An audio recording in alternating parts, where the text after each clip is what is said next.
नमस्कार, स्वागत है आप सबका। आज हम जानेंगे अलंकार का क्या अर्थ होता है। तो यह सर्वविदित है, सभी लोग जानते हैं कि अलंकार को हम आभूषण या गहना कहते हैं। अर्थात अलंकार का अर्थ आभूषण या गहना होता है। अब इस अलंकार और इस आभूषण या गहना, इन शब्दों में क्या अंतर है, इसमें और इसमें क्या अंतर है। तो जैसा कि आप जानते हैं, आभूषण के या गहना के प्रयोग से किसी व्यक्ति अर्थात स्त्री अथवा पुरुष का सौंदर्य बढ़ जाता है, और अलंकार के प्रयोग से किसी काव्य अर्थात कविता का सौंदर्य बढ़ जाता है। दूसरे शब्दों में हम कह सकते हैं किसी व्यक्ति अर्थात स्त्री या पुरुष का सौंदर्य बढ़ाने के लिए जिन तत्वों का प्रयोग किया जाता है, जिन तत्वों का प्रयोग किया जाता है, उसे आभूषण कहते हैं। उसे क्या कहते हैं? आभूषण कहते हैं। ठीक उसी प्रकार किसी काव्य अर्थात कविता की शोभा बढ़ाने के लिए जिन तत्वों का प्रयोग किया जाता है, उसे हम क्या कहते हैं? अलंकार कहते हैं। अब हम मित्रों जानेंगे अलंकार कितने पदों से मिलकर बना है, अलंकार का शाब्दिक अर्थ क्या होता है और अलंकार की परिभाषा। तो आइए देखते हैं। अलंकार दो पदों से मिलकर बना है, अलम धन कार, जिसमें अलम क्या है? धातु है, कार क्या है? प्रत्यय है। अब हम जानेंगे इस अलम धातु का क्या अर्थ होता है। तो इसका अर्थ होता है अलंकृत करना या सुशोभित करना या शोभा बढ़ाना। और इस कार प्रत्यय का क्या अर्थ होता है? तो इस कार प्रत्यय का अर्थ होता है करें या करने वाला या बढ़ाने वाला। इस प्रकार इसके शाब्दिक अर्थ की बात करें तो इसका शाब्दिक अर्थ क्या होगा? अलंकृत करें या सुशोभित करें, अलंकृत करने वाला या सुशोभित करने वाला या शोभा बढ़ाने वाला। अब हम इसके शाब्दिक अर्थ को जान लेने मात्र से हम इसके परिभाषा को भी समझ लेते हैं। तो इसके परिभाषा के संदर्भ में संस्कृत की एक पंक्ति जो कि बहुत ही प्रचलित है, अलम करोति इति अलंकारः, अर्थात जो अलंकृत करे, सुशोभित करे, उसे अलंकार कहते हैं। दूसरे शब्दों में हम कह सकते हैं काव्य अर्थात कविता की शोभा बढ़ाने वाले तथ्यों को अलंकार कहते हैं। अब हम जानेंगे अलंकार के कितने भेद होते हैं। अलंकार के भेद, अलंकार के मुख्यतः दो भेद एवं कुल 3 भेद होते हैं। पहला शब्दालंकार, दूसरा अर्थालंकार, तीसरा उभयालंकार। आचार्य भोज ने तीसरा भेद माना है। अब हम जानेंगे शब्दालंकार किसे कहते हैं, शब्दालंकार का क्या परिभाषा होता है। तो आइए देखते हैं। जहां पर शब्दों के माध्यम से काव्य अर्थात कविता में सौंदर्य का भाव पैदा होता है, उसे शब्दालंकार कहते हैं। दूसरे शब्दों में कहें, शब्दों पर आधारित अलंकार शब्दालंकार होता है।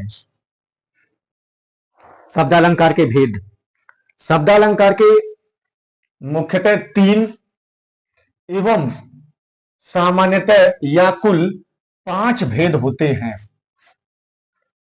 हम ट्रिक के माध्यम से जानेंगे। यहां पर शब्दा का मतलब होता है शब्दालंकार, और इसके जो मैंने कुल 5 भेद बताए हैं, तो आप देखेंगे यहां पर शब्दा पुनः अवश्य आएगा, ये हमारा ट्रिक है। तो इस शब्दा का अर्थ होता है शब्दालंकार, पुनः से ये पू हम ले लेंगे पुनरुक्ति अलंकार या विप्सा हम जिसे बोलते हैं, और यहां पर हम ले लेंगे तो यहां से हो जाएगा अनुप्रास अलंकार, व से हो जाएगा वक्रोक्ति अलंकार, और इस आधे स से हो जाएगा श्लेष अलंकार, और य से हो जाएगा यमक अलंकार। ठीक है, और ये आएगा ये साइलेंट है, इसका कोई मतलब नहीं है। तो सामान्यतः या कुल 5 भेद होते हैं और मुख्यतः 3 होते हैं, अनुप्रास अलंकार, यमक अलंकार और श्लेष अलंकार।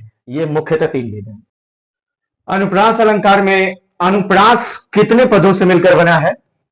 तो अनुप्रास 2 पदों से मिलकर बना है, अनु धन प्रास, जिसमें अनु का अर्थ है वर्ण या अक्षर, वर्ण या अक्षर, और इस प्रास का अर्थ है आवृत्ति या बार बार। इस प्रकार अनुप्रास अलंकार की परिभाषा क्या होगा? तो जहां पर एक ही प्रकार के वर्ण या अक्षर की आवृत्ति हो, अर्थात जहां पर एक ही प्रकार के वर्ण या अक्षर बार बार आए, वहां अनुप्रास अलंकार होता है। जैसे चारुचंद की चंचल किरणे, चारुचंद की चंचल किरणे, रघुपति राघव राजा राम, तरनी तनुजा टटमाल तरुवर बह छाए आदि। अब हम बात करेंगे अनुप्रास अलंकार के भेद। अनुप्रास अलंकार के कितने भेद होते हैं, आइए देखते हैं। अनुप्रास अलंकार के भेद। अनुप्रास अलंकार के 5 भेद होते हैं। पहला छेकानुप्रास, दूसरा वृत्यानुप्रास, तीसरा लाटानुप्रास, चौथा श्रुत्यानुप्रास और 5वां अंत्यानुप्रास। अब हम बात करेंगे छेकानुप्रास अलंकार और वृत्यानुप्रास अलंकार किसे कहते हैं। तो आइए देखते हैं। छेकानुप्रास अलंकार, जहां पर एक वर्ण की आवृत्ति केवल एक बार हो, उसे छेकानुप्रास अलंकार कहते हैं।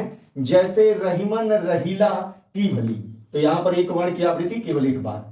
सूर समर करनी करही, तो यहां पर एक वर्ण की आवृत्ति केवल एक बार। कहत कत परदेसी की बात। अब हम बात करेंगे वृत्यानुप्रास, जहां पर एक वर्ण की आवृत्ति बार बार हो, उसे वृत्यानुप्रास अलंकार कहते हैं। जैसे रघुपति राघव राजा राम, एक वर्ण की आवृत्ति बार बार हो रहा है। मुदित महिपति मंदिर आए, तरनी तनुजा टटमाल तरुवर बह छाए, तो यहां पर एक ही वर्ण की आवृत्ति बार बार हो रहा है। अभी तक हमने जाना जहां पर एक वर्ण की आवृत्ति केवल एक बार हो, वहां छेकानुप्रास होता है। जहां पर एक वर्ण की आवृत्ति बार बार हो, वहां पर वृत्यानुप्रास होता है। किंतु जहां पर एक वाक्य की आवृत्ति बार बार हो, वहां पर लाटानुप्रास होता है। जैसे हमको लिखो है कहां, हमको लिखो है कहां, हमको लिखो है कहां, कहन सब लागी। यह बिहारी की पंक्ति है। जब उद्धव जी कृष्ण का संदेश लेकर गोपियों के पास जाते हैं, तो गोपियां उद्धव जी से पूछती हैं, हमको लिखो है कहां, हमको लिखो है कहां, हमको लिखो है कहां, कहन सब लागी। और दूसरा है पूत सपूत तो क्यों धन संचय, पूत कपूत तो क्यों धन संचय, पराधीन जो जन नहीं स्वर्ग नरकता हेतु, पराधीन जो जन नहीं स्वर्ग नरकता हेतु। अब हम बात करेंगे श्रुत्यानुप्रास अलंकार। यह श्रुत्यानुप्रास कितने पदों से मिलकर बना है? तो श्रु धन अत्य धन अनुप्रास 3 पदों से मिलकर बना है, जिसमें श्रु का अर्थ है सुनने में, अत्य का अर्थ है अंतिम, और अनु का अर्थ है वर्ण, और प्रास का अर्थ है आवृत्ति या बार बार। अर्थात जहां पर सुनने में अंतिम वर्ण बार बार आए, वहां श्रुत्यानुप्रास अलंकार होता है। जैसे कहत, नटत, रिझत, खिजत, मिलत, खिलत, लजियात, भरे भवन में करत हैं नैनन ही सुबात। यह कविबिंद की पंक्ति है। तो यहां पर आप देख रहे हैं अंतिम वर्ण जो त है, ये बार बार आ रहा है। तन मन धन सब तेरा, तो जहां पर अंतिम वर्ण की आवृत्ति हो, वहां पर अंत्यानुप्रास अलंकार होता है। अब हम बात करेंगे अंत्यानुप्रास अलंकार किसे कहते हैं। अंत्यानुप्रास अलंकार, जहां पर पंक्तियों का अंतिम वर्ण समान हो, उसे अंत्यानुप्रास अलंकार कहते हैं। अर्थात वहां पर अंत्यानुप्रास अलंकार होता है। जहां पर पंक्तियों का अंतिम वर्ण समान हो। जैसे जय हनुमान ज्ञान गुण सागर, यहां पर जय कपीस त्रिलोक उजागर। तो जहां पर पंक्तियों का अंतिम वर्ण समान हो, जैसे यहां पर आया और यहां पर आया, प्रभु जी तुम चंदन हम बाती, जाको ज्योति बड़े दिन राती, यहां पर भी अंतिम वर्ण समान है। पवन तनय संकट हरण मंगल मूरत रूप, राम लखन सीता सहित हृदय बसव सुर भूप। अब हम बात करेंगे यमक का क्या अर्थ होता है, यमक अलंकार किसे कहते हैं, यमक अलंकार की क्या परिभाषा होती है और यमक अलंकार के क्या उदाहरण है। तो आइए विस्तार से समझते हैं। यमक अलंकार, यमक का अर्थ जोड़ा होता है, अर्थात जहां पर एक ही शब्द दो या दो से अधिक बार आए और उसके अर्थ अलग अलग हो, वहां यमक अलंकार होता है। जैसे उधव जोग जोग हम नहीं, यहां पर एक जोग का अर्थ है साधना और दूसरे जोग का अर्थ है योग्य। तीन बेर खाती है वो तीन बेर खाती है, तो यहां पर बेर का अर्थ है फल और यहां पर बेर का अर्थ है पहर या बार। काली घटा का घमंड घटा, यहां पर घटा का अर्थ है बादल और यहां पर घटा का अर्थ है कम होना। अब हम बात करते हैं श्लेष अलंकार की, तो आइए देखते हैं श्लेष अलंकार। श्लेष अलंकार में श्लेष श्लेष धातु के रूप में जाना जाता है, जिसका अर्थ होता है चिपका हुआ, अर्थात जहां पर एक शब्द में कई अर्थ चिपके हो वहां श्लेष अलंकार होता है। जैसे अगर हम शेष नाग की बात करें तो नाग तो एक ही होता है लेकिन उसमें कई मुंह चिपके हुए होते हैं, ठीक उसी तरह से यह अलंकार है।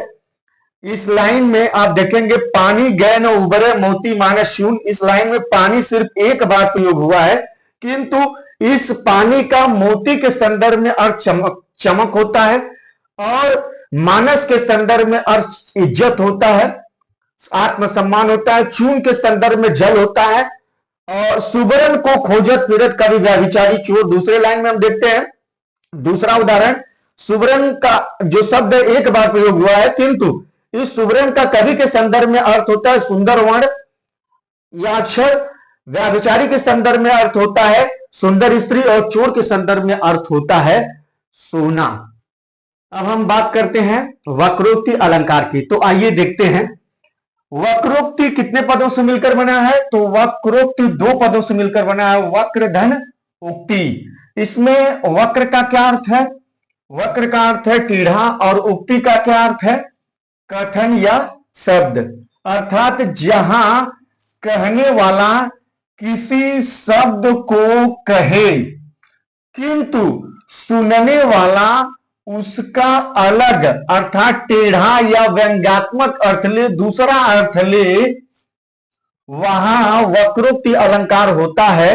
जैसे यहां पर हम देखेंगे श्री कृष्ण और राधा के बीच संवाद को, जब श्री कृष्ण जी राधा का दरवाजा खटखटाते हैं तो राधा जी पूछती हैं द्वार पर को, अर्थात द्वार पर कौन है, तो कृष्ण उत्तर देते हैं प्रिय प्रिय हरि।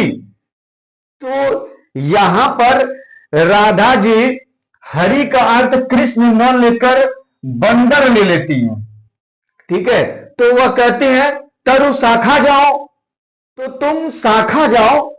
तो फिर कृष्ण जी एक बार कहते हैं प्रिय मधुसूदन, फिर राधा जी एक बार इस मधुसूदन का किसर अर्थ न लेकर घोड़ा अर्थ ले लेते हैं, तो कहते हैं तेरों का काम।